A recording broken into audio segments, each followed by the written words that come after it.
పరిస్థితి.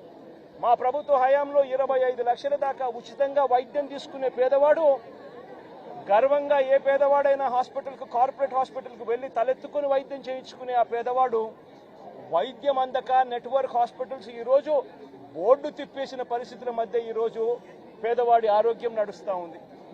ఈరోజు రైతులకు ఏ పంటకు కూడా గిట్టుబాటు ధర రాని పరిస్థితి. చంద్రబాబు నాయుడు గారి పుణ్యాన ఉచిత పంటల బీమా గాలికి వదిలేసిన పరిస్థితి. చంద్రబాబు నాయుడు గారి పుణ్యాన రైతులకు అందుతా ఉన్న రైతు భరోసా అన్న పథకం చంద్రబాబు నాయుడు గారి దగ్గరుండి కూనీ చేసిన పరిస్థితి. రైతు వ్యవసాయం చేసుకోవడం చంద్రబాబు నాయుడు గారి పాలనలో రైతులు ఆత్మహత్య శరణ్యమన్న పరిస్థితిలోకి ఈరోజు వ్యవసాయం దిగజారింది. రాష్ట్రంలో ఈరోజు లా అండ్ ఆర్డర్ పూర్తిగా దిగజారిపోయిన పరిస్థితి.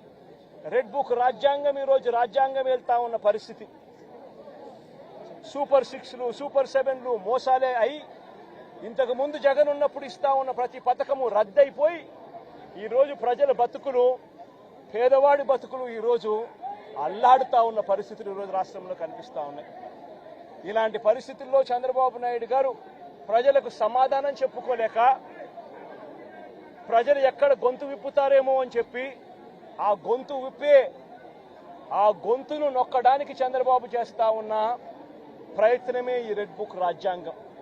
నిజంగా ఈరోజు ఒకసారి గమనించినట్లయితే ఇదే ప్రసన్న నా పక్కనున్నాడు. నెల్లూరులో జరిగిన ఈ 2 ఉదంతాలు చెప్తా ఎంతగా దిగజారిపోయాడు చంద్రబాబు నాయుడు అని చెప్పడానికి 2 ఉదంతాలు స్పష్టంగా కనిపిస్తాయి. నా పక్కన ప్రసన్న ఉన్నాడు. 6 సార్లు తాను ఎమ్మెల్యే. అలాంటి ప్రసన్నను చంద్రబాబు నాయుడు గారు గతంలో ఎప్పుడు జరగల ఇలాంటి పరిస్థితులు. రాష్ట్రంలో ప్రత్యర్థులు ఎవరైనా కూడా ప్రెస్ స్టేట్మెంట్లు ఇచ్చుకుంటూ ఉంటారు. అటువైపున ఉన్న పార్టీ వాళ్ళు ఇటువైపున వాళ్ళు ప్రెస్ స్టేట్మెంట్లలో స్టేట్మెంట్లు ఇస్తారు. ఇటువైపున వాళ్ళు అటువైపున వాళ్ళని కూడా ప్రెస్ స్టేట్మెంట్లలో ఇస్తారు స్టేట్మెంట్లు. అటువైపున ఉన్న వాళ్ళు ఇటువైపున అన్అబ్జెక్షనబుల్ లాంగ్వేజ్ వాడినప్పుడు ఇటువైపున ఉన్న వాళ్ళు కూడా అన్అబ్జెక్షనబుల్ లాంగ్వేజ్తో అటువైపున వాళ్ళని కూడా విమర్శిస్తూ ఉండడం ప్రజాస్వామ్యంలో మనం రోజు చూస్తూ ఉన్న పరిస్థితి.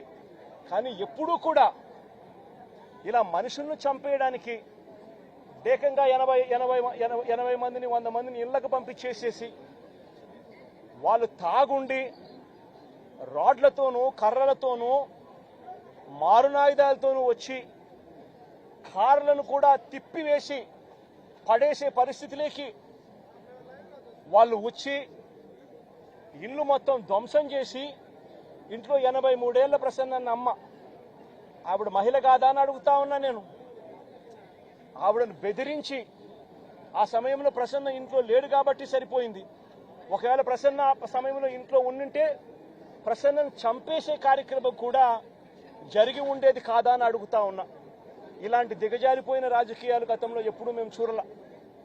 నేను అడుగుతా ఉన్నా, ఇదే చంద్రబాబు నాయుడు గారిని అడుగుతా ఉన్నా, అయ్యా చంద్రబాబు నాయుడు గారు మీ ఎమ్మెల్యేలు ఎంత హేయంగా మాట్లాడుతూ ఉన్నారు అని చెప్పడానికి నిదర్శనం నిన్న మొన్న జరిగిన నగిరి ఎమ్మెల్యే రోజమ్మ గురించి ఎక్స్ఎమ్మెల్యే అంటే Rojamma ex MLA sitting MLA Nagari Telugu Desam party MLA ఎలాంటి మాటలు మాట్లాడాడు.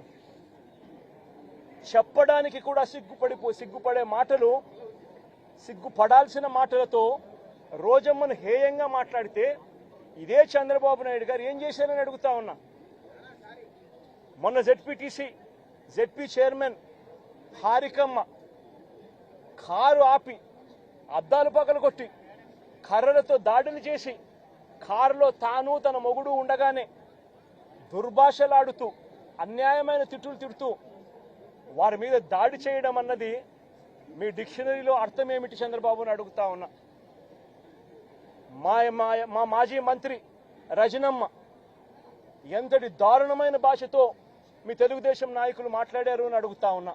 నేను అడుగుతా ఉన్నా, ఇవన్నీ జరుగుతూ ఉన్నప్పుడు మీ మంత్రుల ఇళ్లకు మీ ఎమ్మెల్యేల ఇళ్లకు ఇదే మాదిరిగానే మా వాళ్ళను కూడా పంపించి హత్య చేయించే కార్యక్రమం మొదలెడితే రేపొద్దున రాజ్యాంగం అనేది బతుకుతుందా అని అడుగుతా ఉన్నా.